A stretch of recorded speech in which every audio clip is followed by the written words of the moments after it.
Muito bem, capítulo 4 e 5, ensino religioso, João, lá vamos nós. Capítulo 4 traz para nós a natureza, a vida para o planeta. Muitas vezes, movidos pelo desenvolvimento econômico, os seres humanos desrespeitam os limites de conservação das áreas naturais, da expansão urbana e da exploração predatória, o que representa um risco para os ecossistemas. Então, isso causa desrespeito quando o ser humano não valoriza a sua vida no planeta. Então, estudar a relação dos seres humanos com a natureza, ela é fundamentada na passagem bíblica de Gênesis 6 e 7. E a Bíblia conta a história de um homem que confiou em Deus e obedeceu a ele, salvando todas as criaturas vivas da extinção. Nós vamos conhecer agora o relato do dilúvio. Houve um tempo em que a maldade e a violência dos seres humanos se tornaram tão grandes que ficaram fora de controle. O Senhor Deus se entristeceu com a explosão de maldade e injustiça e decidiu começar tudo de novo. Para isso, chamou um homem que não havia se corrompido com a maldade das pessoas de sua cidade, Noé. Noé era um homem bom e correto, ele andava com Deus.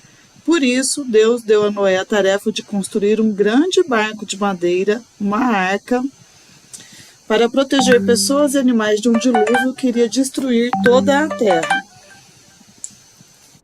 Faça entrar na arca machos e fêmeas de todas as espécies de animais, as aves, os mamíferos, os répteis, orientou Deus. Entre na arca também toda a sua família, filhos, noras e esposas. Levem alimento suficiente para todos. Esta será a aliança que farei com a humanidade por meio de você. Vou preservar a vida das pessoas e dos animais por meio de vocês. Assim Noé fez tudo de acordo com as instruções de Deus. Construiu a grande arca com 3 andares, diversos compartimentos, uma janela próxima do teto e uma porta em uma das laterais. Colocou o teto e fechou todas as brechas com piche. Entraram na arca 7 casais de animais e de aves e um casal de cada animal impuro. Na época em que a narrativa foi transcrita, considerava-se um animal impuro todo aquele que não servia de alimento na tradição judaica, como porcos, camelos, lebres, águias, urubus, corvos, lagartos, ratos e camaleões. Quando tudo estava pronto, Noé e sua família entraram na arca e Deus fechou a porta. Então a tempestade desabou do céu e as fontes subterrâneas se romperam, jorrando água por todos os lados. A água inundou tudo durante os 40 dias que durou o dilúvio e cobriu até mesmo as maiores montanhas. A arca de Noé flutuou sobre as águas. 150 dias depois, apenas Noé e todos os que estavam na arca continuaram vivos.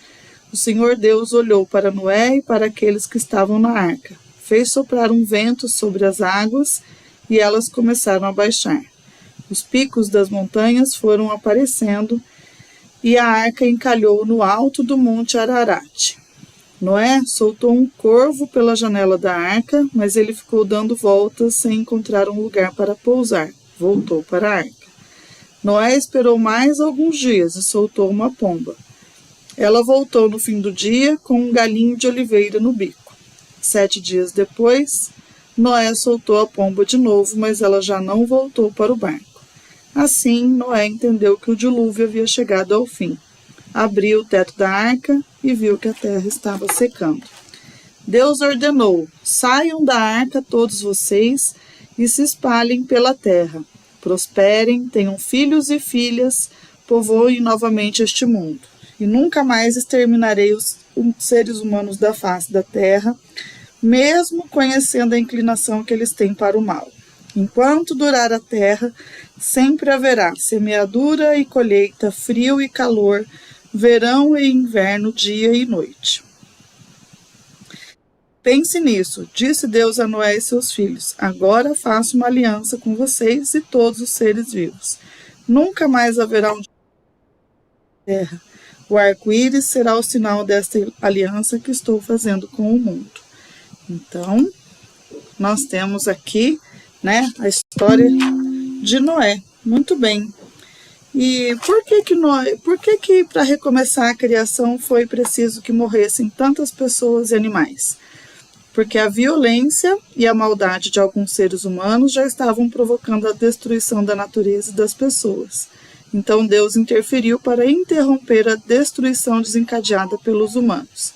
A violência das pessoas prejudicou todo o planeta. O ser humano tinha como missão cuidar da terra e essa tarefa não estava sendo realizada. Além disso, a violência havia tomado conta das pessoas. Então nós temos aqui que a justiça de Deus permite um novo recomeço. O homem tinha como missão cuidar, mas o que ele fez? Destruiu. E hoje, cuidamos do planeta? O que você faz para cuidar do planeta? Eu cuido do planeta quando cuido da minha casa, da minha escola, do lugar onde estou. Então, a fidelidade de Noé ajudou a salvar o planeta, né? Noé, uma única pessoa que muda o curso da história. Noé era diferente dos outros homens. Por que é difícil ser diferente dos outros? Pensar diferente, agir diferente. Então, não existe uma idade para cuidar do planeta. Todos nós podemos, né? Você pode, eu posso, o vô pode. Todas as crianças podem. Então, se trabalharmos juntos, poderemos reverter a degradação do planeta. Todos nós podemos contribuir para a manutenção do planeta. Então, na história bíblica, Noé teve muito trabalho para salvar o planeta. Ele precisou construir a arca, precisou reunir os animais, né? Hoje em dia, por meio de pequenas ações, nós podemos contribuir para um mundo sustentável.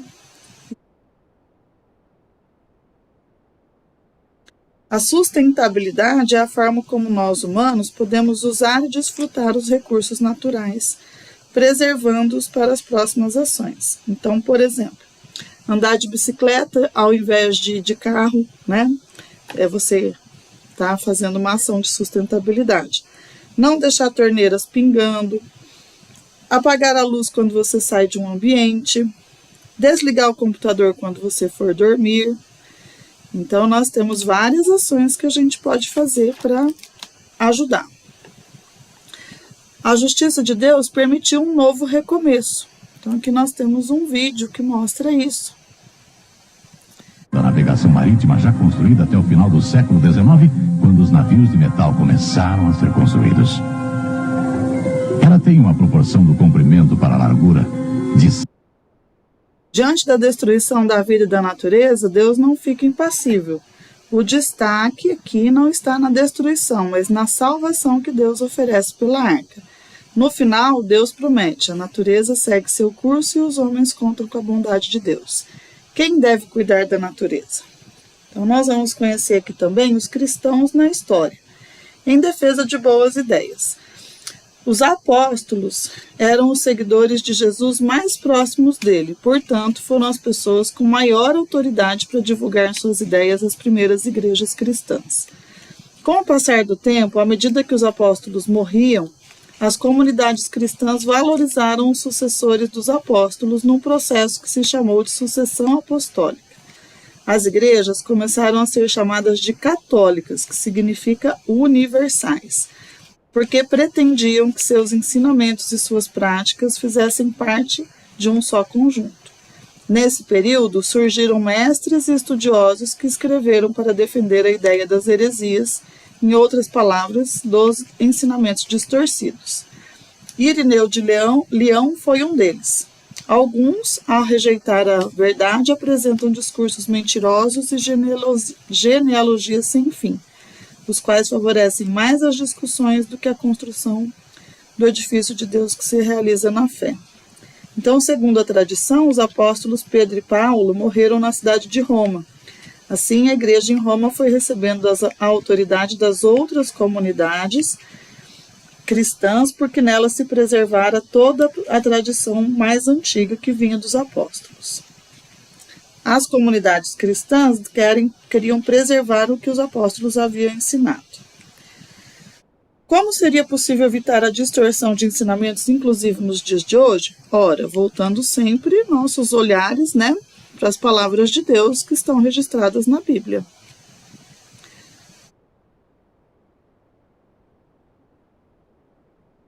capítulo, João, capítulo 4, ainda nós encontramos o dilúvio de lama. A ecologia estuda as relações entre o meio ambiente e os seres vivos. Esse ramo da ciência procura diminuir os impactos causados pelas ações de degradação provocadas pelos seres humanos. Um exemplo de destruição da biodiversidade aconteceu em 2015 na cidade de Mariana, em Minas Gerais, quando o rompimento de uma barragem de uma empresa mineradora liberou uma onda de lama de mais de 10 metros de altura, contendo 62 milhões de metros cúbicos de rejeitos de mineração. Toda essa lama inundou diversas cidades de Minas Gerais, matou muita gente e atingiu o Rio Doce, contaminando as águas no maior desastre ambiental que já aconteceu no Brasil.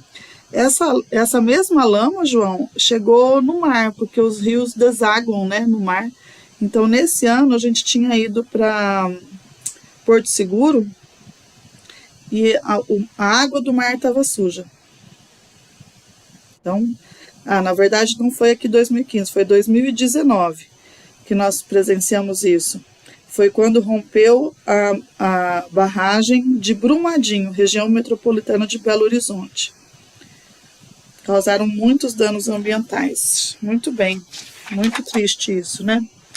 Dentro daqui do conteúdo, nós ainda temos o jeito de ser do budismo. Vamos conhecer um pouco o budismo e a relação dessa tradição religiosa com a natureza?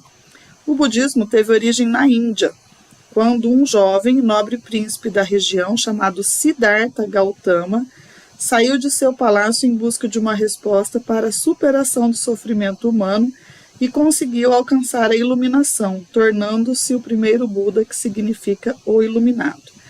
A disciplina budista envolve atitudes interiores de autoconhecimento e autocontrole e em relação aos outros e à natureza. Essas ações trarão resultados nesta vida e definirão de que forma a pessoa vai renascer na próxima.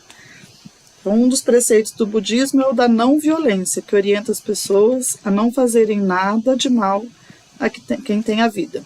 Para não causar danos a seres humanos nem animais, os budistas em geral são vegetarianos e não praticam esportes violentos. Outra forma da gente atender, né, os pedidos de Deus e cuidar da natureza é a gente ser responsável com o descarte de resíduos. Então, por exemplo, quando nós vamos descartar aqui em casa, a gente tem o lixo seco, né, que é o reciclável, e o lixo orgânico, né, que é resto de comida, esse tipo de coisa.